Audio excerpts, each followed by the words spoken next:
Muito bem, eu queria que você abrisse a sua Bíblia comigo,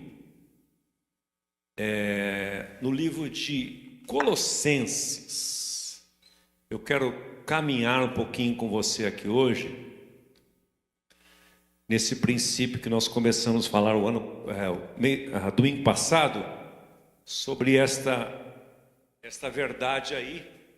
Eu vou aprofundar, hoje eu tenho mais tempo, eu vou aprofundar um pouquinho mais nela.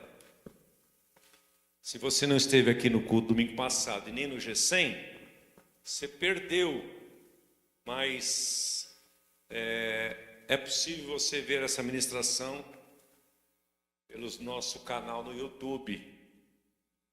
Esse tema que nós temos abordado aí é o princípio do corandeu ou corandel, né? Porque deu é uma palavra em latim, uma expressão em latim. Então é corandeu ou corandel, que significa isto aí, ó. É você viver diante da face de Deus e fazendo tudo para a glória de Deus. Vamos falar essa expressão ali embaixo? O significado para você memorizar? Vamos lá? Diante da face de Deus e fazendo tudo para a glória de Deus. O que é corandeu então? Diante da face de Deus e fazendo tudo para a glória de Deus. E eu vou mostrar alguns exemplos de pessoas na Bíblia que não tiveram esta revelação e como a vida delas não foi como Deus projetou. Mas aqui em Colossenses capítulo 3, no versículo 12 em diante, tem um resumo disso que nós estamos falando aqui, que eu queria ler com você e partir daqui a nossa meditação hoje. Portanto, como povo escolhido de Deus, santo e amado, revistam-se de profunda compaixão, bondade, humildade, mansidão e paciência. Suportem-se uns aos outros e perdoem as queixas que tiverem uns contra os outros. Perdoem como o Senhor lhes perdoou. Acima de tudo, porém, revistam-se do amor, que é o elo perfeito. E que a paz de Cristo seja o árbitro, o juiz em seu coração, visto que vocês foram chamados para viver em paz, como membros de um só corpo, e sejam agradecidos. Habite ricamente em vocês a palavra de Cristo. Ensinem e aconselhem-se uns aos outros com toda sabedoria. Cantem salmos, hinos e cânticos espirituais com gratidão a Deus em seu coração. Verso 17. Tudo o que fizerem. Vamos ver juntos? Está ali na tela para ficar numa versão só. Vamos lá? E tudo o que fizerem, seja em palavra, seja em ação, façam em nome do Senhor Jesus, dando por ele graças a Deus Pai. Tudo que fizerem, então, faça em nome do Senhor Jesus. Aí, então, Paulo continua o tudo, né? Mulheres, sujeite-se cada uma a seu marido, como também a quem está no Senhor. Maridos, ame cada um a sua mulher, e não a tratem com amargura. Filhos, obedeçam a seus pais em tudo, pois isso agrada ao Senhor. Pais, não irritem seus filhos, para que eles não desanimem. Escravos ou servos, obedeçam em tudo a seus senhores terrenos, não somente para agradá-los quando eles estão observando, mas com sinceridade de coração, pelo fato de vocês temerem ao Senhor. Tudo o que fizerem, façam de todo o coração, como para o Senhor e não para homens, sabendo que receberão do Senhor a recompensa da herança. Receberão do Senhor a recompensa da herança. É a Cristo Senhor que vocês estão servindo. Quem cometer injustiça, receberá de volta a injustiça, e não haverá exceção para ninguém. Senhores, deem a seus escravos o que é justo, e dê a eles o que é direito, sabendo também que vocês têm um Senhor sobre vocês nos céus. Espírito Santo de Deus, toma esta palavra, essas verdades e aplica hoje com revelação aos nossos corações.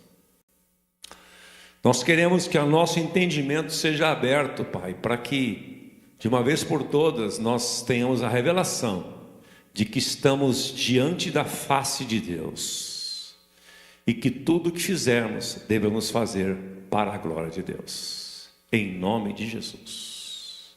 Amém. Como eu disse na semana passada, esse termo, corandel, o corandeu, ele foi uma expressão encontrada por Lutero e Zwinglio, que são os reformadores lá nos anos 1500, quando eles resolveram, Deus deu a eles uma revelação sobre alguns fundamentos da vida cristã. Eles foram instrumentos de Deus para produzir uma reforma violenta na igreja, porque o foco deles era a igreja, eles eram cristãos, né, na igreja instituição, que estava uma aberração. E eles, quando Deus revelou um versículo para Martinho Lutero, que é Romanos 1,17, o meu justo viverá da fé. Só isso.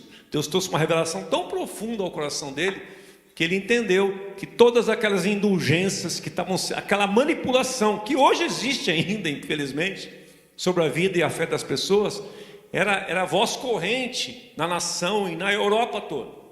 E eles começaram um movimento da reforma, baseado em 5 princípios importantes, que eu não vou entrar neles aqui, mas um deles, que é o resumo do resumo, foi essa expressão.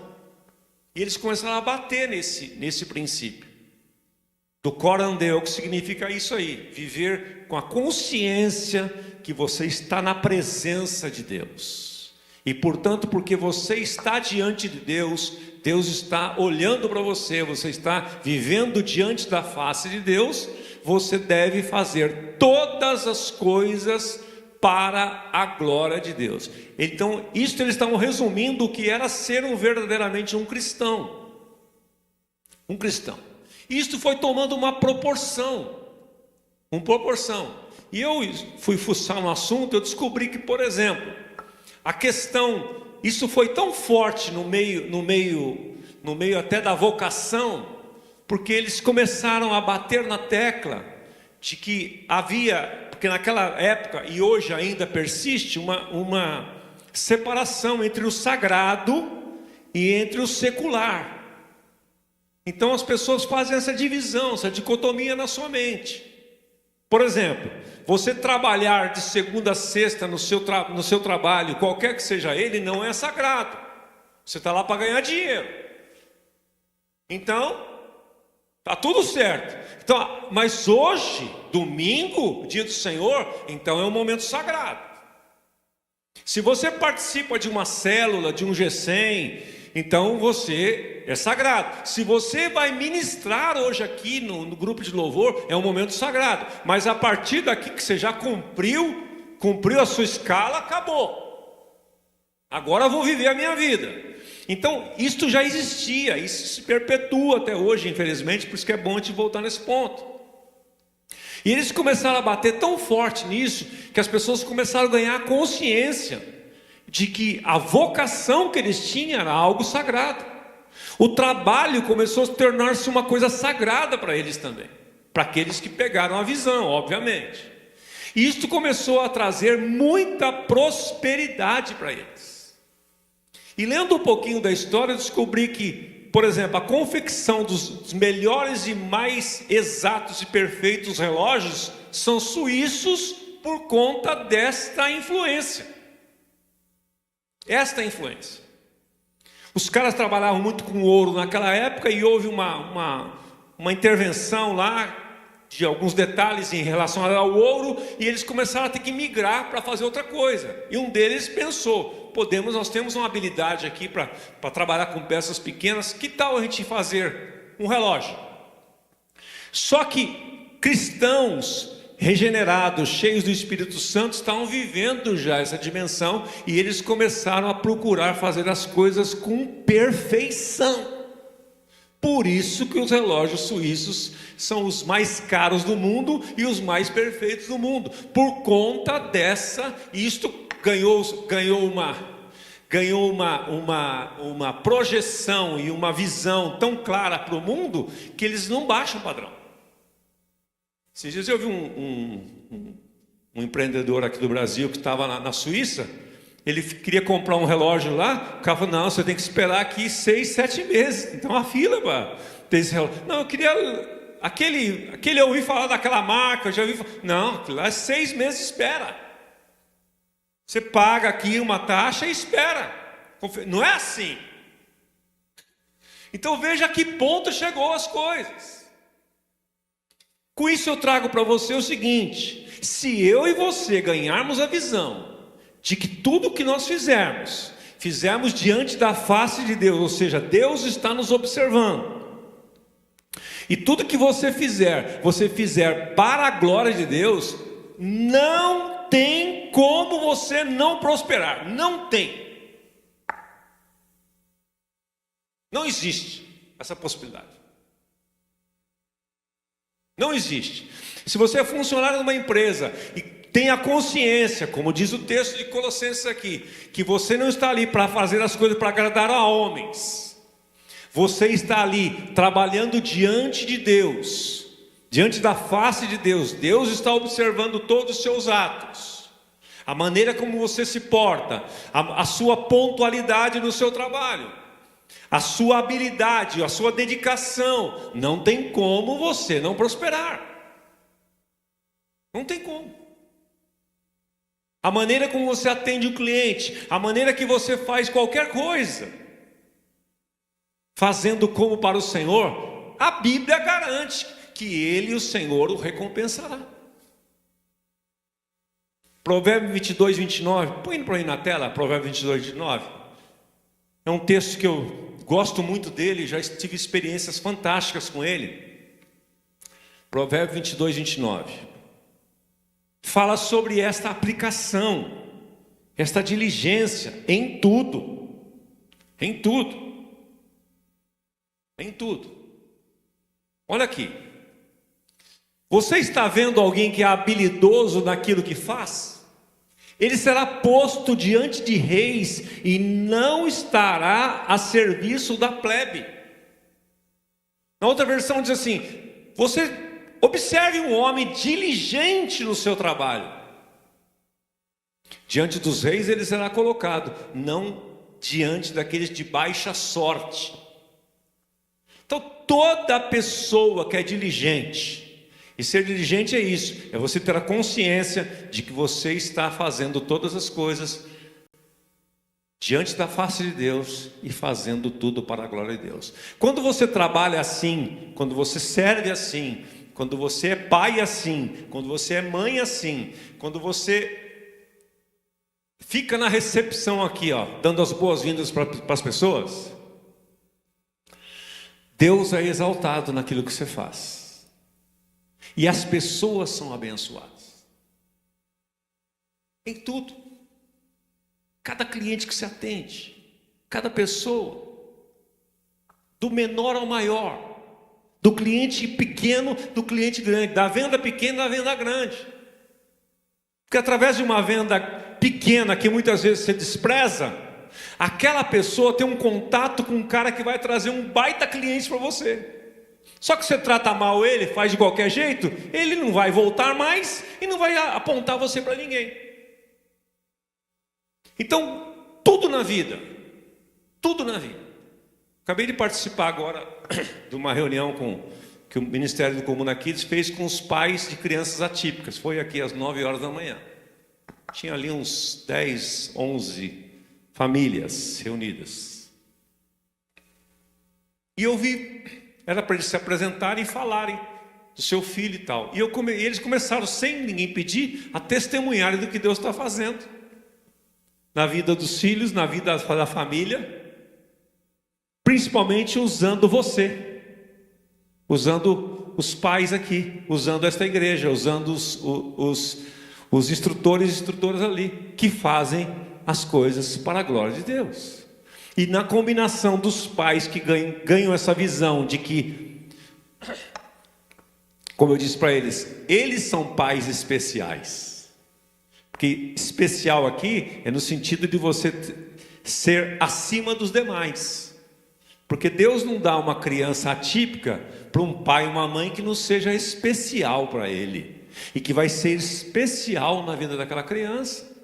E os pais estão tendo mudanças extraordinárias no comportamento, visão dos filhos, porque eles estão gastando aquela energia, aquele tempo com aquela criança, como sendo diante de Deus e para a glória de Deus. Então, quando você cria filhos assim, por mais que seja cansativo, qualquer coisa que você for fazer, criar filhos, trabalhar, você ganha uma energia a mais para fluir naquilo.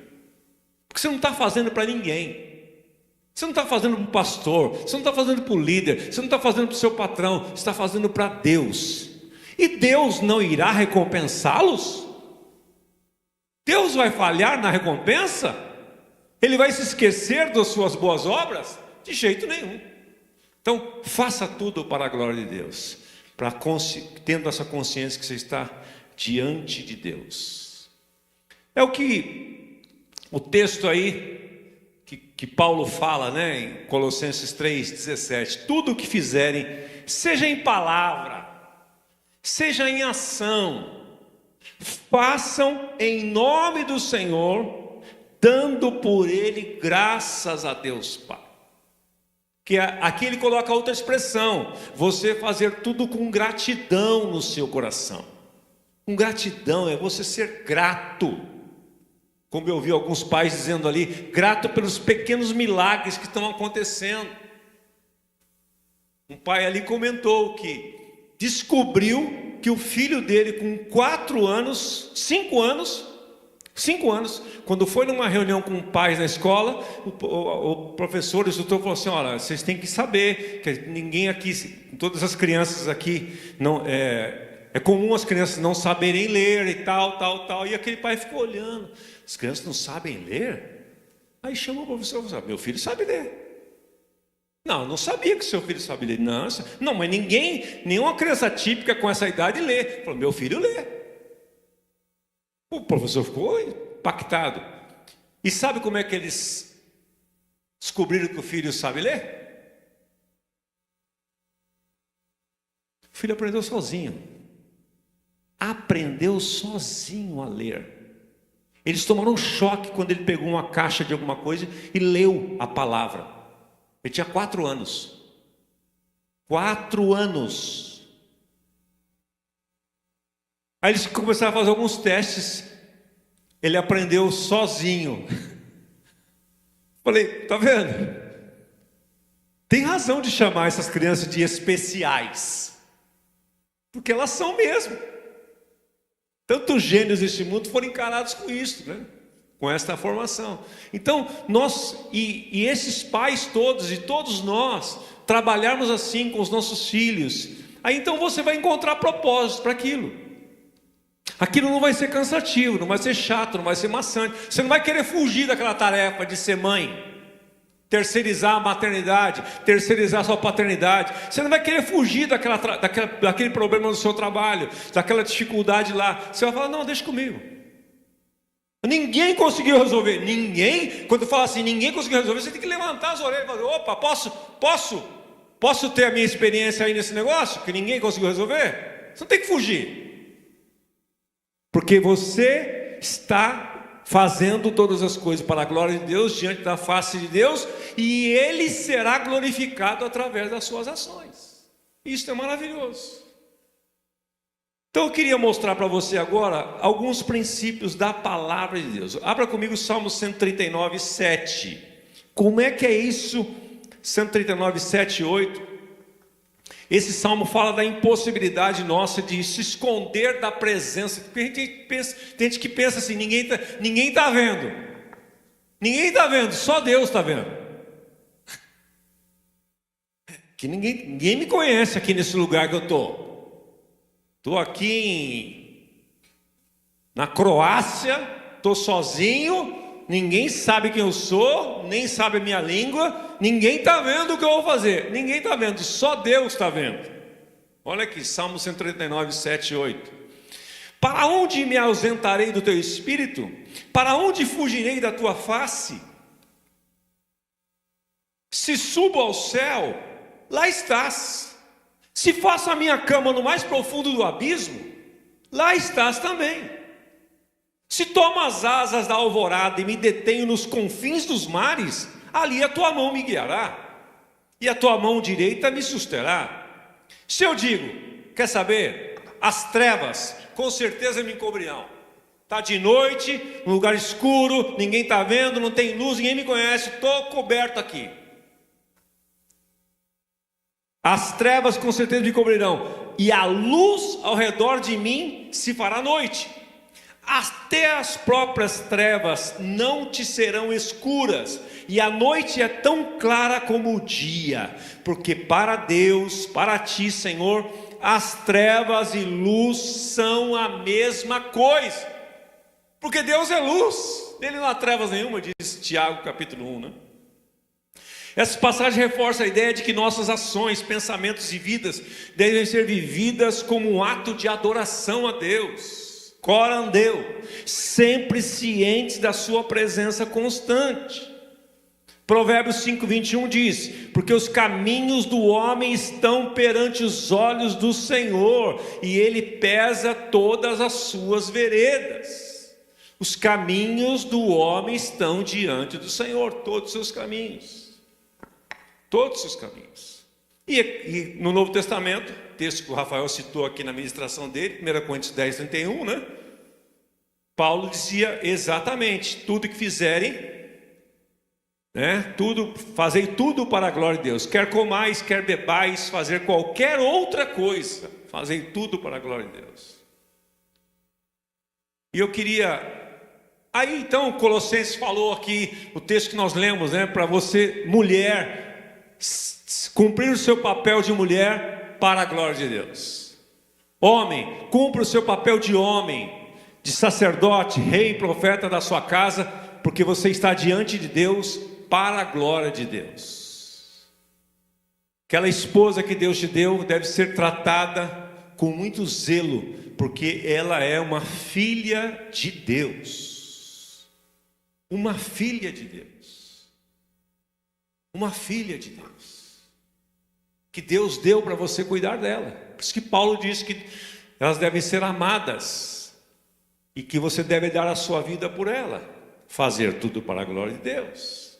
Ame cada um a sua esposa, e nunca a trate com aspereza. Você não é lixa, você não é esmeril, trate com delicadeza. Filhos, obedeçam sempre a seus pais, porque isso agrada ao Senhor. Porque você obedecendo aos seus pais, você vai estar agradando ao Senhor, e está fazendo isso para a glória de Deus. Pais, não irritem seus filhos, porque eles vão desanimar. Escravos, obedeçam tudo aos seus senhores, procure agradá-los sempre, não fazendo as coisas quando estiverem observando, mas sirvam com sinceridade. Sinceridade também tem o significado de inteireza, de integridade. Seja íntegro em tudo o que você faz. Senhores, sejam justos.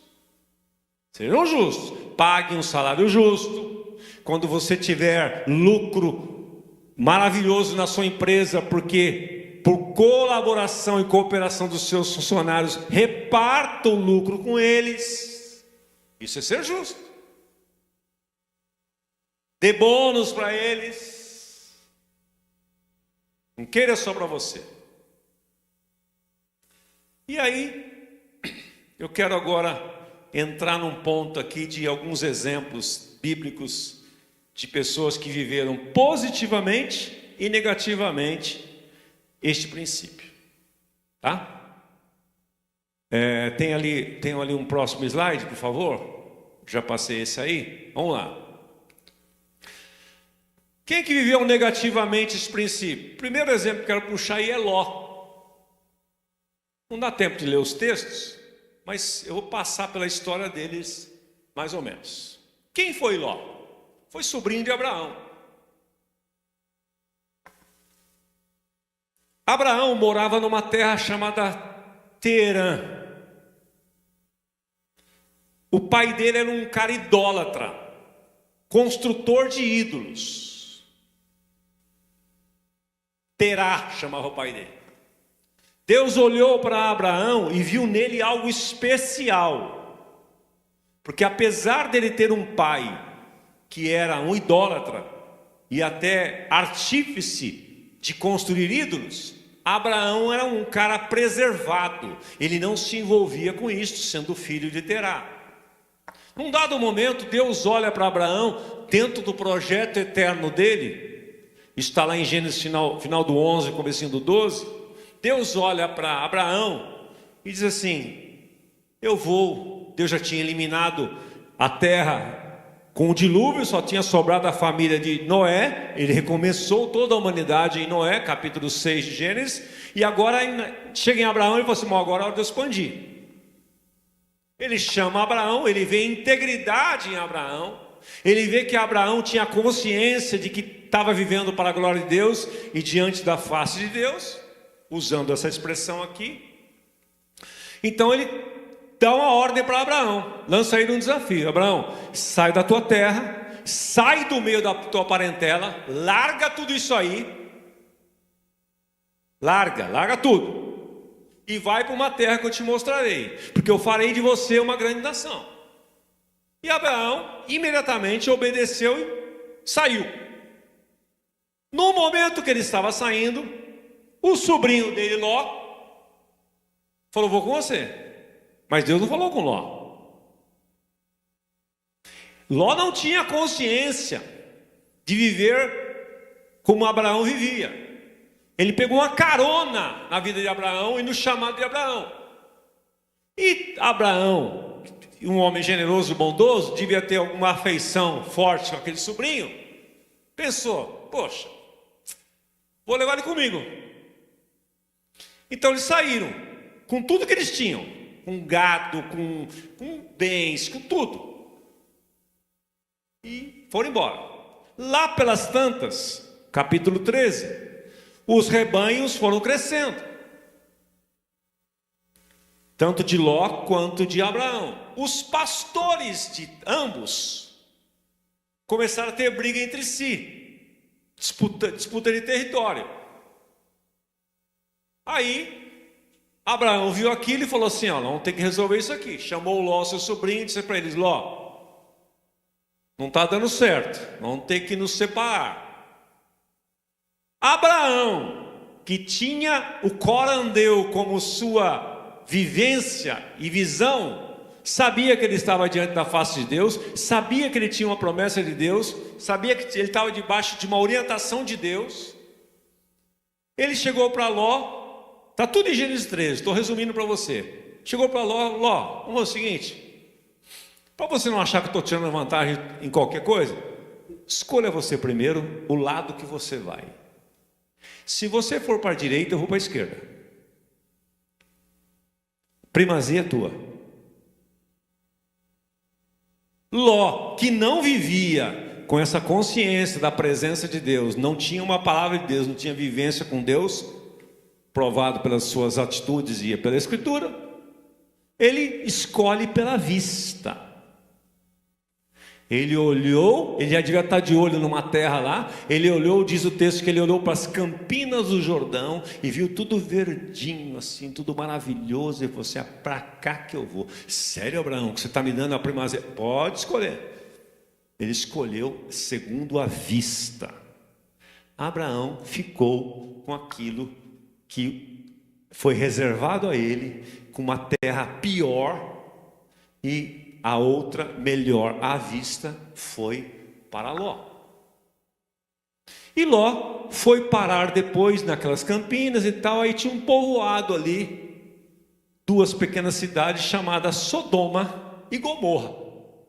E ele foi viver ali. E ali, naquele ambiente, ele começou a ser pressionado. E ele era um cara que não vivia para a glória de Deus e não vivia diante da face de Deus. Ele começou a ser influenciado, a ponto da Bíblia dizer lá no Novo Testamento que a sua alma começou a afligir ali. E eles estavam tudo muito perto. E Abraão foi para o Egito, em direção ao Egito. Mas a Bíblia não diz que a alma de Abraão se afligia. Abraão, onde ele chegava, porque ele estava vivendo diante da face de Deus e para a glória de Deus, ele era a alteração do ambiente. O ambiente mudava com a presença dele. É só você ver a história. Enquanto um era afligido, o outro não. O outro fazia as coisas para a glória de Deus e Deus o abençoava em tudo o que ele fazia. E eu vou provar para você. Abra Gênesis capítulo 13 agora. Feito esse passeio aqui, Gênesis capítulo 13, vou dar uma passada nele e vou ler um trecho do 14. Eu achei muito interessante isso aqui quando eu meditava ontem. Falei, caramba, que coisa tremenda isso aqui, como quando você tem a consciência. E vai relacionando com a sua vida aí, viu? Quando você vai ouvir uma mensagem dessa, se o pregador não fizer todas as menções para levar você para a sua vida cotidiana, você vai fazendo. Você vai fazendo. Capítulo 13, a desavença entre Abraão e Ló. Aí começou a brincadeira. Houve uma guerra. Um detalhe que eu ia passando batido aqui. Houve uma guerra lá. Os reis de Sodoma começaram a guerrear com outros reis, e Ló estava no meio dessa guerra.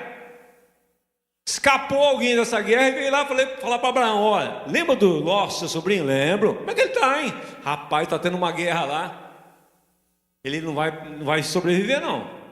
Abraão pegou 318 guerreiros treinados na sua casa e mandou lá para buscar, resgatar Ló. Olha só a atitude dele. E foi aí que veio o anjo depois e tal, aquela história toda do anjo aparecer e falar para Ló. Deus teve misericórdia, tudo por causa de Abraão. Ló foi um ônus para Abraão. Estão relacionando com a nossa vida aqui agora. Se você não viver a sua vida tendo a consciência da presença de Deus e fazendo tudo para a glória de Deus, você pode tomar decisões baseado na sua vista, a sua visão pessoal, e se dar muito mal nelas. Preste atenção. Ló colheu um ônus desgraçado por isso. As filhas dele já estavam noivas com os caras lá de Sodoma. E quando ele falou de sair de lá, os caras deram rir da cara dele. E ele puxou as filhas, arrancou-as de lá, porque elas já estavam envolvidas com tudo quanto é laço de alma com aquele povo. E foi uma luta para ele tirar de lá. Foi uma luta até para a mulher dele, que Deus deu uma ordem. Se lembra dessa história também? Deu uma ordem: vocês saiam daí, não vai sobrar nada, eu vou destruir tudo. E ao sair, não olhem para trás. A mulher dele, que saiu com o corpo, mas deixou o coração lá, olhou para trás e foi transformada literalmente numa estátua de sal. Há ambientes que eu e você temos que sair sem olhar para trás, sem negociar. Eu não sei quais são. Você precisa discernir isso em Deus. Mas quando você receber uma ordem de Deus para fazer algo, faça, porque isso vai atrair a bênção de Deus sobre você. Então,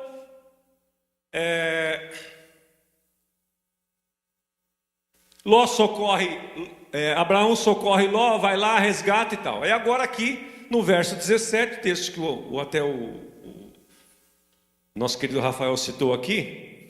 Abraão, depois daquela vitória tremenda, ele recuperou os bens, trouxe tudo de volta, trouxe seu parente Ló, com tudo que ele possuía, com as suas mulheres, as mulheres e o restante dos prisioneiros. Versículo 17.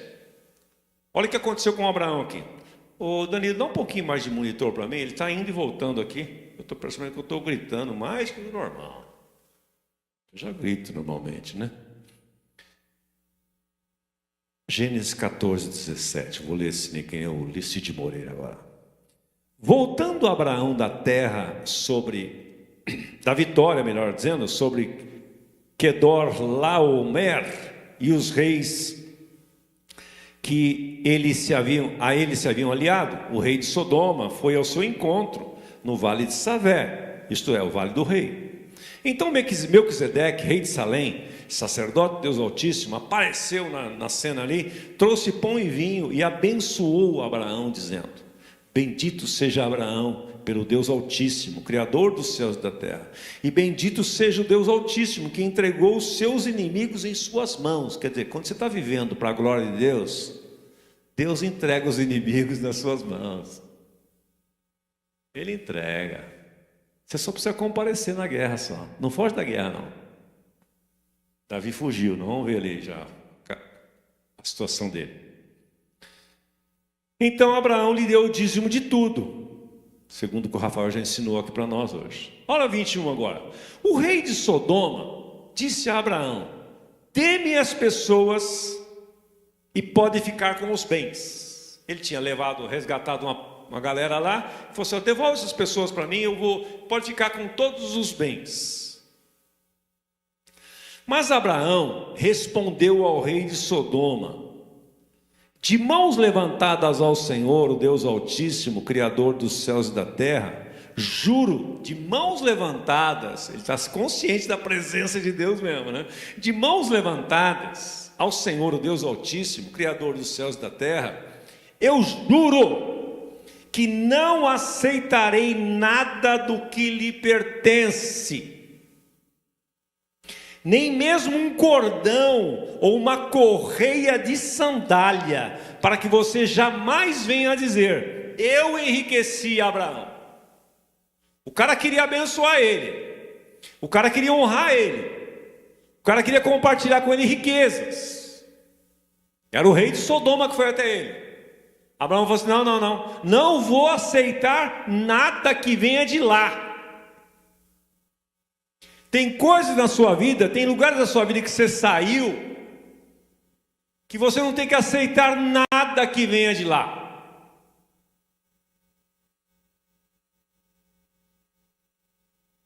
Porque aquilo pode ser imundo, aquilo pode ter consagração demoníaca. E Abraão tinha discernimento. Ele falou: nem um cordão e nem uma correia de uma sandália eu vou querer. Nada. Não me dê nada que eu não quero nada.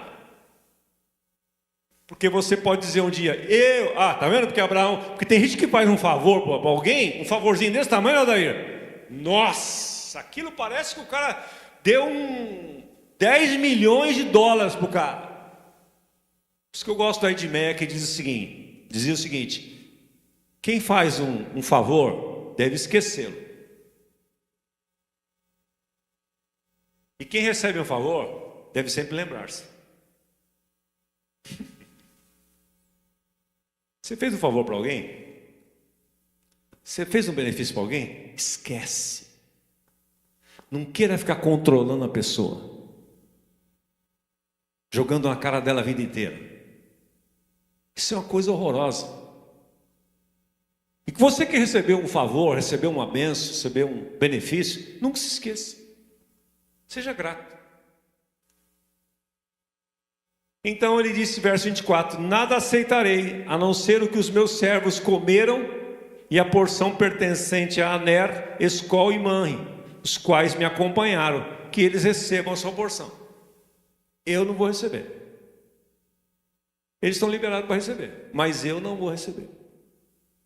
Porque ele tinha consciência de que a provisão dele vinha do Senhor. Então, citei para você um negativo, Ló, e já fiz o paralelo com o positivo, Abraão.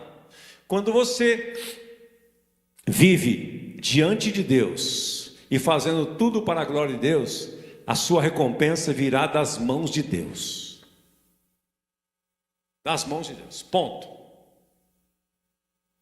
Tiago capítulo 1 diz assim: ninguém recebe nada que do alto não lhe tenha sido dado. Toda boa dádiva, todo dom perfeito vem do alto, do Pai das luzes, em que não há mudança nem sombra de variação. Então nós precisamos ter essa consciência. Ter essa consciência. E precisamos diminuir as expectativas nas pessoas. As maiores frustrações que o ser humano tem é a frustração de colocar expectativa nas pessoas. Porque você fica prevendo a maneira como aquela pessoa pode fazer algo para você. E se ela não fizer, você fica decepcionado. É o seu marido, é a sua esposa, é os seus filhos. Então não espere nada. De Deus espere tudo. Das pessoas não espere nada.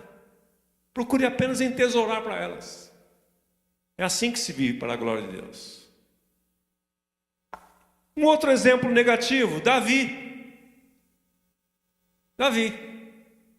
Num lapso de tempo da vida dele, um momento catastrófico, ele esqueceu de que ele estava diante de Deus e devia fazer todas as coisas para a glória de Deus. Segundo Samuel capítulo 11, versículo 1, se quiser pôr na tela para mim aí, segundo Samuel 11, 1, o texto diz assim: no tempo em que os reis iam para a guerra, era uma estação, o povo gostava tanto de guerra, que tinha até uma hora própria para ir, né?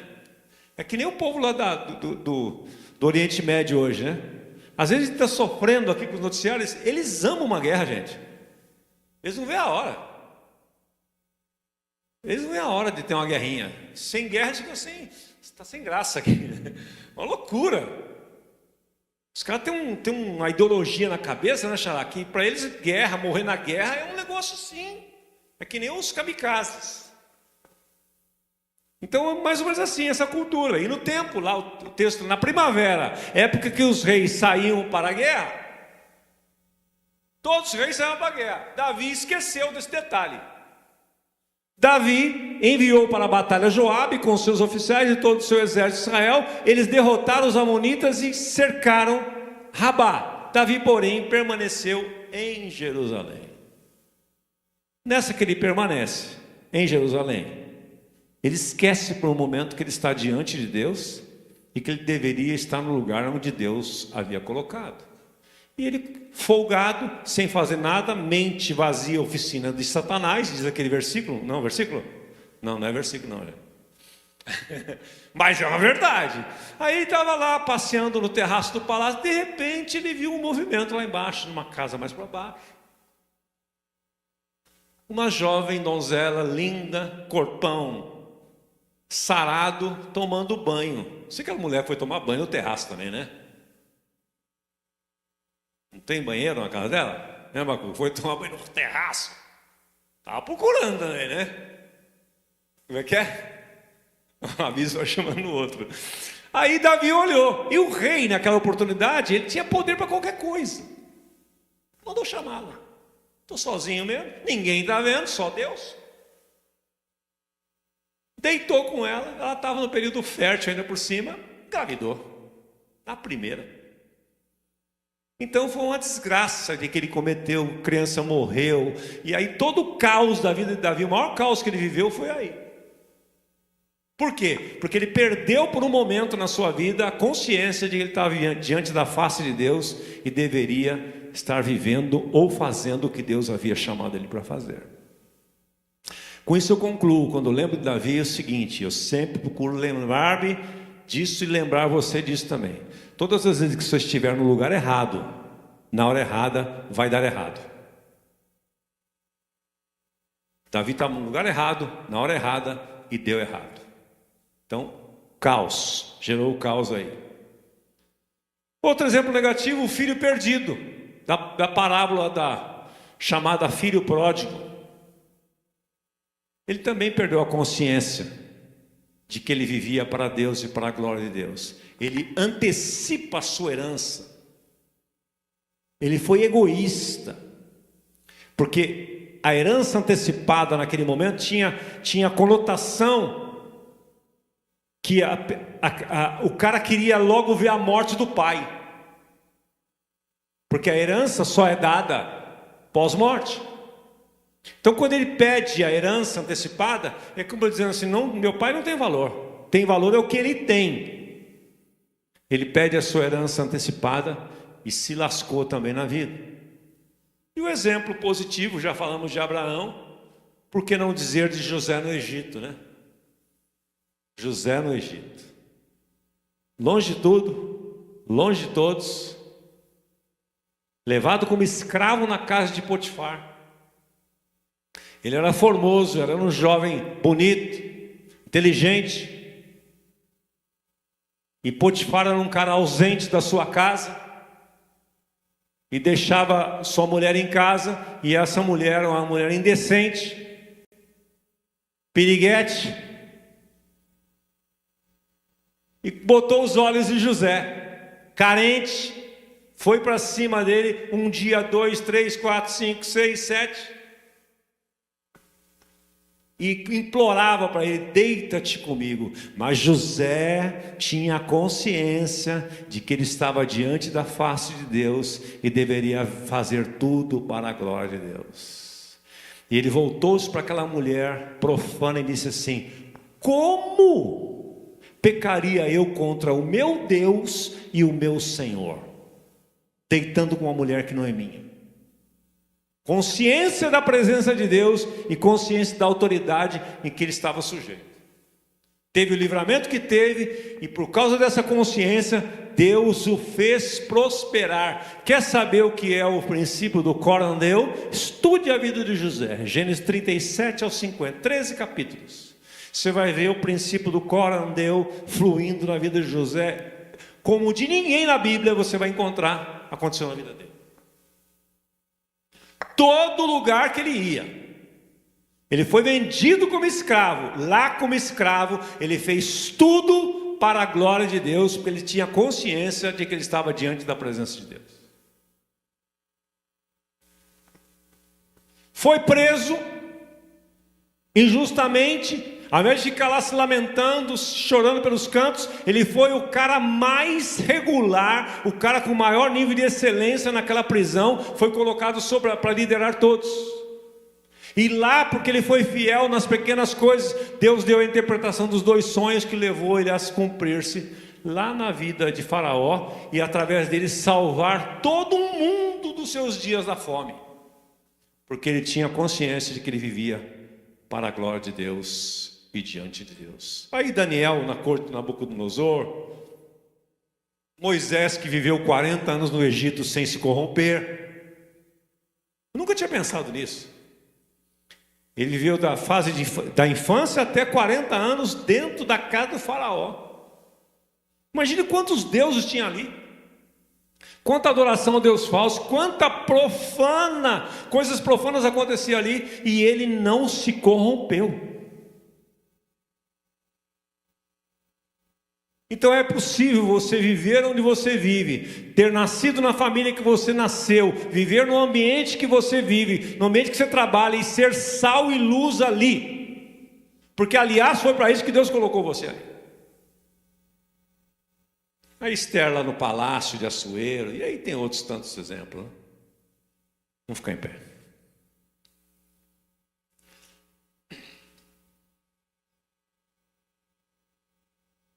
Vamos adorar a Deus, dona Vanessa? Aquela musiquinha que eu encomendei, eu estou encomendando música agora todo domingo, né?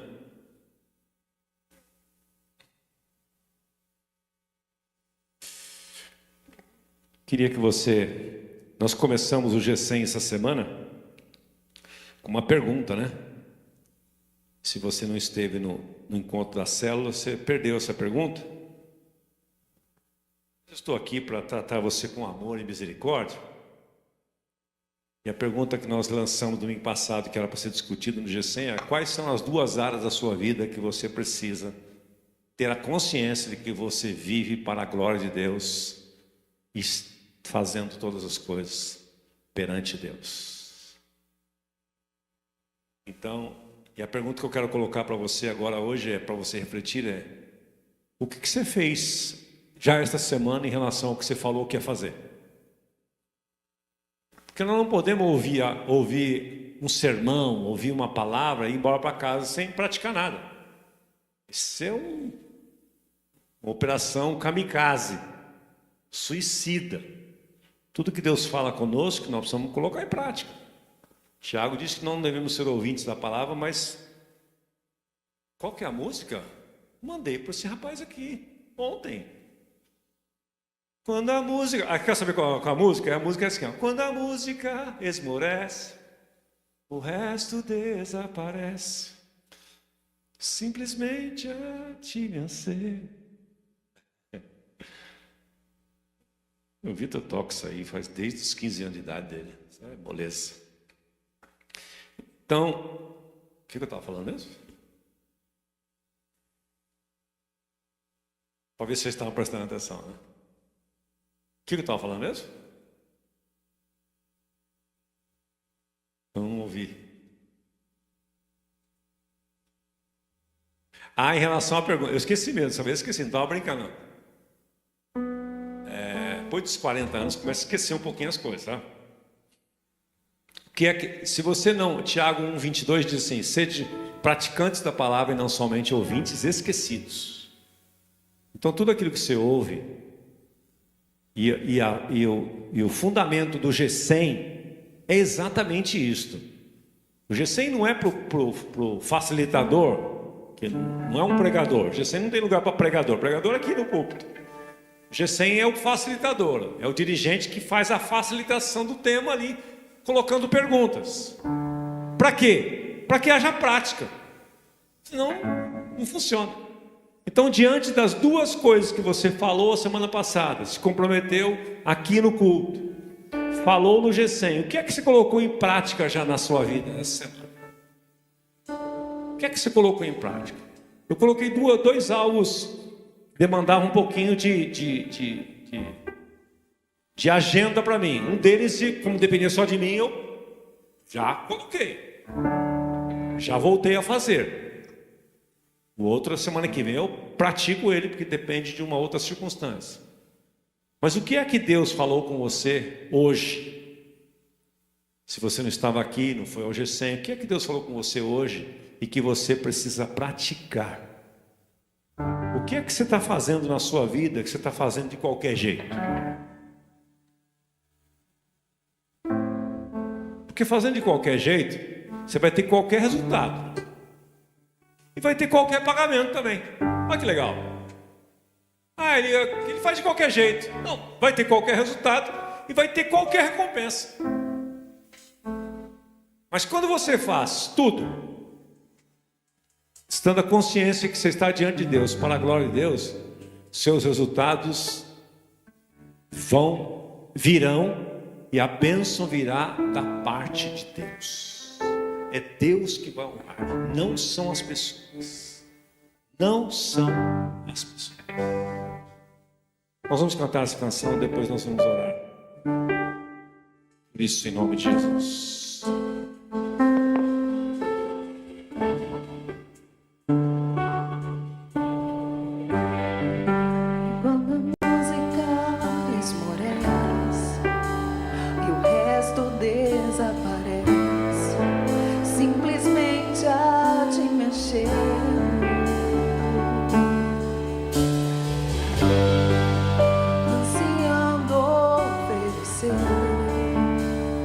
Algo de valor.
desaparece, simplesmente a ti me achego. É a Ele que fazemos, é para Ele que vivemos. Ansiando oferecer A Ti queremos dar algo de valor, algo Senhor. de valor, para abençoar teu coração. Esse é o nosso desejo, Pai. Mais que uma canção eu te darei, pois apenas uma canção não é o que queres de mim. Mais profundo busca, Senhor, do que os olhos podem ver. Queres meu coração. Estou voltando. Estou voltando à essência da adoração, e a essência és tu, a essência és tu, Jesus. Me perdoa pelo que eu fiz dela, quando a essência és tu, estou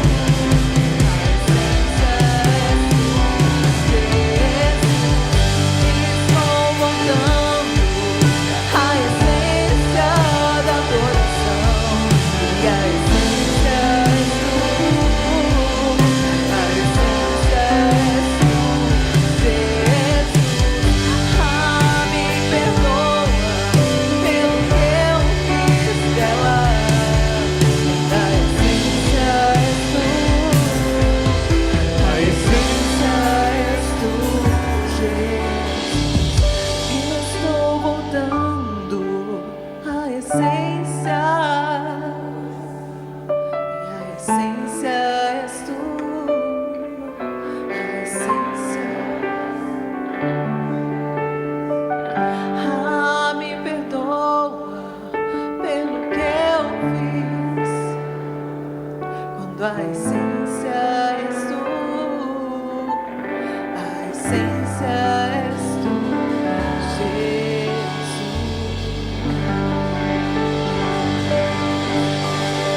Espírito Santo de Deus,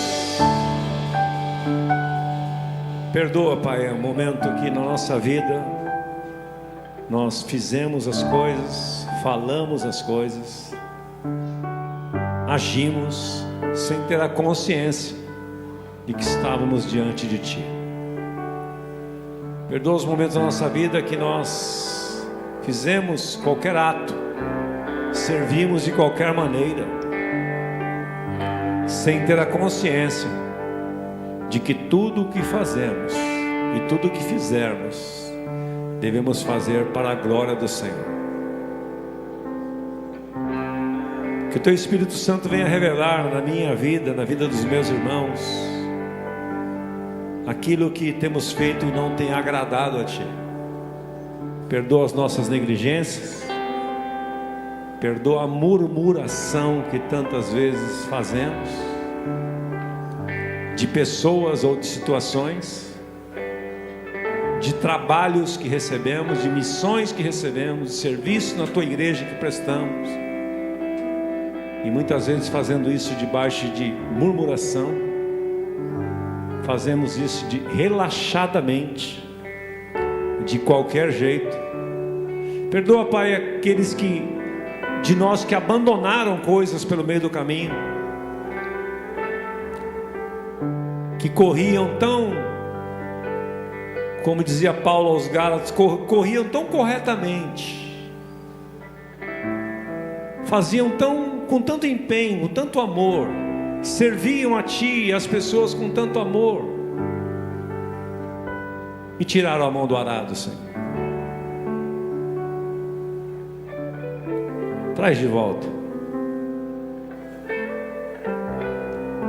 Traz de volta aqueles que viraram espectadores, porque todo espectador torna-se crítico, não contribuindo com nada e criticando muitas vezes. Traz de volta aqueles que estão só assistindo, só observando.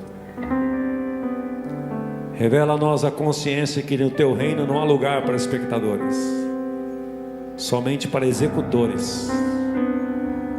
Não há lugar para consumidores, somente para produtores de frutos.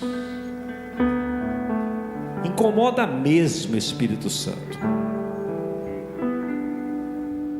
Incomoda mesmo. Tira o sono de nós que estamos negligenciando, sendo egoístas com dons, talentos, capacidades que tu nos destes, e não estamos contribuindo com nada. Traz de volta aqueles que estão distantes da comunhão com os santos nesta casa.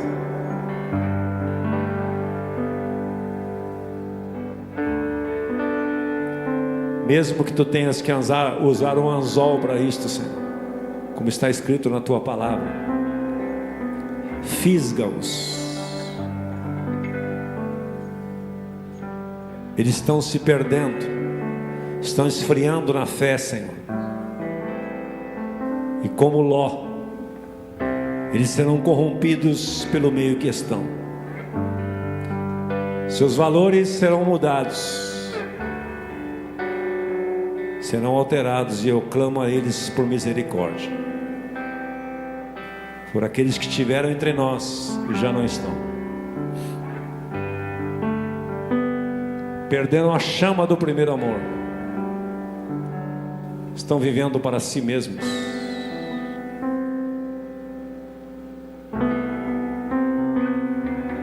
Eu clamo por misericórdia por eles, antes que venha o dia mau, Senhor.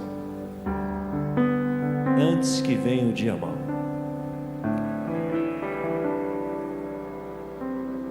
Traz de volta. Antes que tenham que comer as bolotas dos porcos.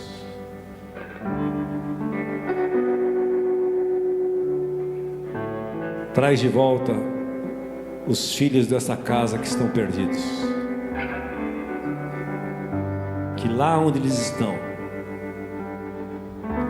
o teu Espírito Santo os incomode de verdade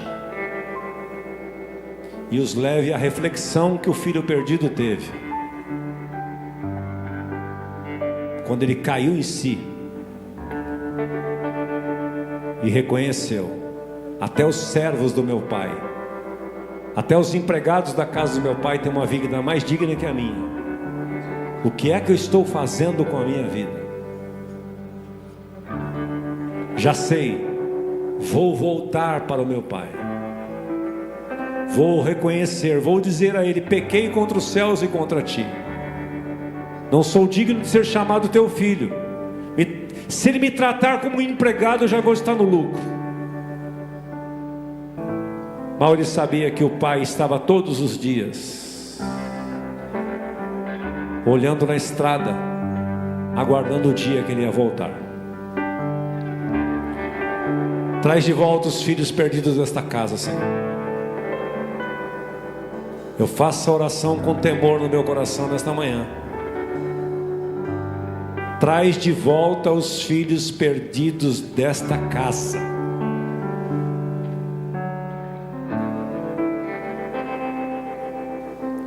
Traz de volta aqueles que não têm valorizado o que tu tens derramado aqui, Senhor.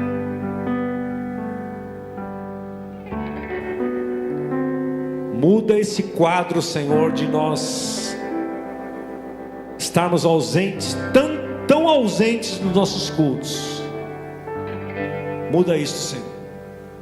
Tu sabes que eu tenho pedido a Ti no meu momento a sós contigo, o que eu faço aqui agora publicamente, para que todos sejam testemunhas.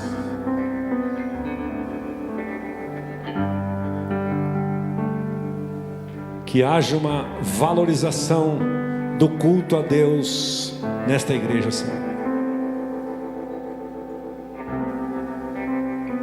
Tantas pessoas, Pai, trocando o culto a Ti por outras prioridades, e estão dizendo: o culto não é prioridade para mim, eu tenho algo mais urgente e importante. Converte os nossos corações. Leva-nos a um arrependimento profundo e uma mudança, Senhor. Em nome de Jesus. Que o Senhor vos abençoe a todos, que o Senhor vos guarde a todos, que o Senhor sobre você e sobre todos nós levante o seu rosto, que Ele tenha misericórdia de todos nós e nos encha de paz. E que você, tudo que você fizer, você tenha consciência que você está fazendo diante de Deus e portanto deve fazer para a glória de Deus.